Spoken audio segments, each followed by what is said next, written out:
तो बच्चों आज हम करने जा रहे हैं mental math class 8 chapter number 15 introduction of graph.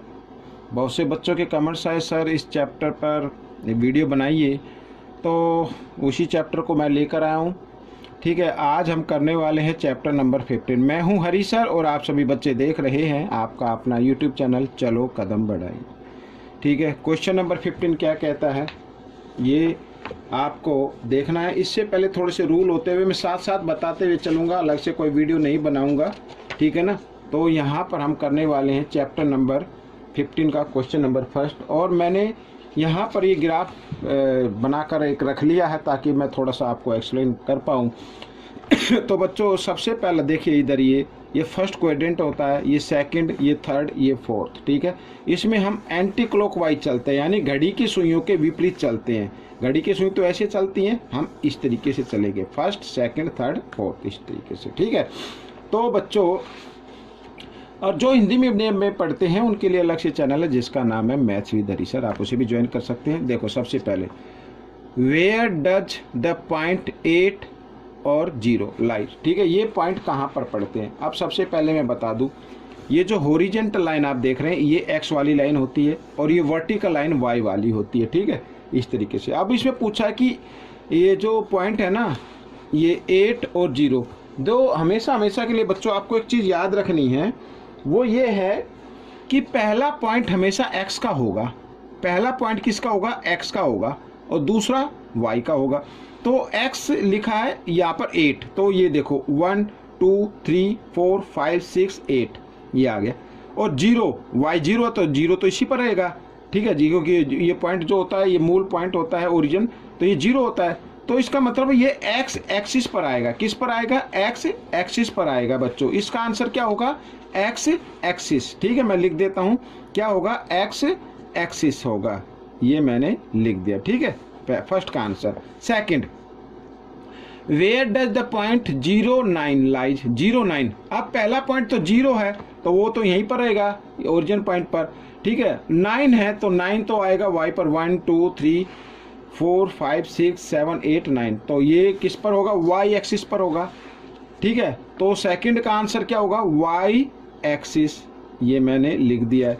अब थर्ड वाला, what is the abscissa of the point 3 और 4। ठीक है, 3 और 4 में एब्सिसा पॉइंट कौन सा है। अब बच्चों ये आप देख रहे हैं ना हॉरिजॉन्टल लाइन, ये x वाली, इसे ही एब्सिसा बोलते हैं।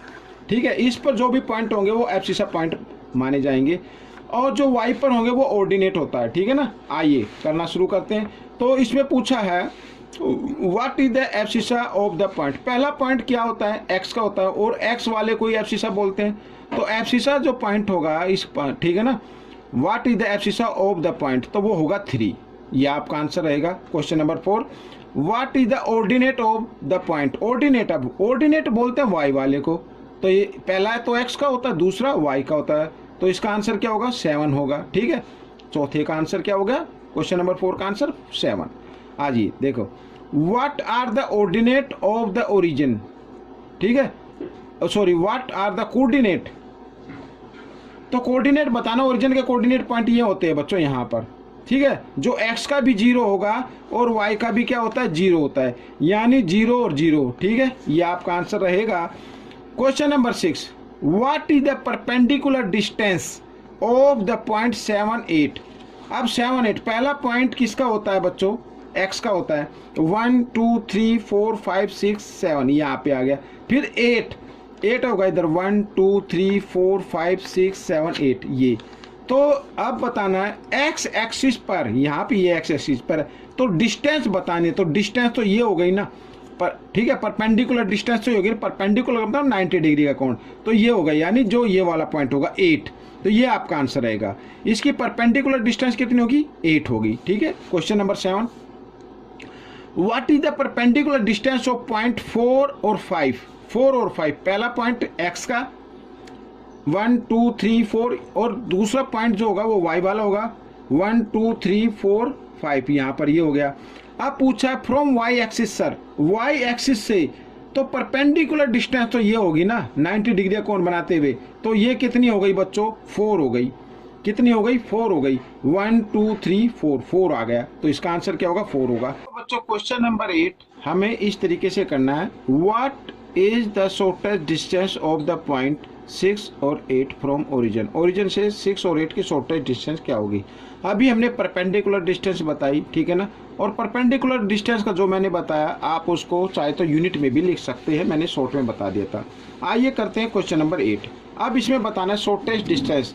हमारे पास 2 पॉइंट, पहला तो x का होता है, ये x का तो इधर आएगा, ठीक है, ये मान लिया x का आ गया, और y का आएगा इधर इस तरीके से, ये y का तो ये होता है, तो ये x का पॉइंट और ये a 6 यूनिट मान लीजिए, इसे 6 यूनिट, और ये 8 यूनिट, ठीक है, इस तरीके से, और ये इसको हमने इसका मिलाया, ये ओरिजिन पॉइंट होता है, इस तरीके से ग्राफ बनता है ना, इस तरीके से, ये ऐसे, तो ये ओरिजिन पॉइंट होता है। तो ओरिजिन पॉइंट से ये डिस्टेंस शॉर्टेस्ट डिस्टेंस मानी जाएगी, ठीक है, बजाय इधर से चला जाए फिर इधर जाए तो ये तो हो जाएगी लॉन्गेस्ट और ये हो जाएगी शॉर्टेस्ट, यानी 90 डिग्री का एंगल यहाँ पर बनेगा, और 90 डिग्री के साइड यानी पाइथागोरस थ्योरम का यूज करते हुए हमें इसकी लेंथ निकालनी है। मान लीजिए ये O है, ये A है और ये B है, यानी AO का हमें निकालना है, AO की लेंथ निकालनी। तो AO का स्क्वायर इक्वल होगा BO square plus AB square. Pythagoras theorem use करना है क्योंकि ये परपेंडिकुलर डिस्टेंस बन जाती है, ठीक है ना,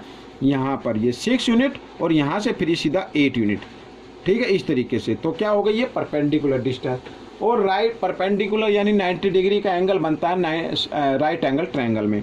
तो राइट एंगल ट्रायंगल में आगे हम यदि हमने 90 डिग्री के जो अपोजिट साइड होती है उसकी लेंथ निकालनी हो, उसे हाइपोटेन्यूज बोलते हैं। तो यानी AO का स्क्वायर होगा equal BO square plus AB square, ये पाइथागोरस थ्योरम होती है बच्चों, ठीक है। आइए AO, तो AO स्क्वायर प्लस BO है 6, तो सीधा लिख देता हूँ 6 स्क्वायर यानी 36 लिख देता हूँ, प्लस AB क्या 8, तो 8 का स्क्वायर क्या होगा 64 होगा, और दोनों को ऐड किया तो कितना आ गया 100 आ गया। तो AO इक्वल 100, और यहाँ पर ही जो स्क्वायर था ना इसको उठाकर इक्वल के साइन से इधर लेके आएंगे, लेकिन वो इधर आकर रूट में चेंज हो जाता है, तो 100 का स्क्वायर रूट होता है 10, यानी 10 यूनिट आ गई बच्चों। तो शॉर्टेस्ट डिस्टेंस कितनी आ गई, 10 यूनिट आ गई, ठीक है। ये क्वेश्चन नंबर 8 आपका हो गया। अब क्वेश्चन नंबर 9 क्या कहता है, ये देखो आपके सामने है। अब देखो लिखा है what is the shortest distance of the point 7 और 0 फ्रॉम ओरिजिन। अब y वाला 0 है, y वाला क्या है 0 है, मैं आपको दिखाता हूँ ग्राफ के ऊपर, ये देखो इधर, ये y वाला तो हो गया 0, और x वाला क्या है, ये x वाला है 7, यहाँ पर 7, सो शॉर्टेस्ट डिस्टेंस यही रहेगी 7, शॉर्टेस्ट, क्योंकि 0 तो काउंट होगी नहीं, सो शॉर्टेस्ट डिस्टेंस कौन सी होगी 7 होगी, 7 यूनिट, ये आपका आंसर आ जाएगा 7 यूनिट, ठीक है। क्वेश्चन नंबर 10 क्या कहता है, देखो अब इसमें what is the shortest distance of the point 08 from origin, origin से ये ओरिजिन, तो y का तो 0 है, सॉरी x वाला 0 है, x का तो 0 है और y का क्या 8 है, तो यही डिस्टेंस मानी जाएगी बच्चों, 0 को तो काउंट नहीं कर सकते, तो 8 यानी 8 यूनिट इसका आंसर होगा, ठीक है बच्चों। तो ये पहले फर्स्ट 10 क्वेश्चन मैंने आपको बता दिए हैं, फिर भी कोई दिक्कत तो आप मुझे कमेंट्स कर सकते हैं, और बाकी के जो 10 क्वेश्चन है वो नेक्स्ट पार्ट में करेंगे, ठीक है। तो आप इसमें से देखकर दूसरों को जरूर सिखाना है ताकि आपकी अच्छी रैंक आ सके, अच्छे मार्क्स आ सके। मिलेंगे नेक्स्ट पार्ट में, टिल देन थैंक यू।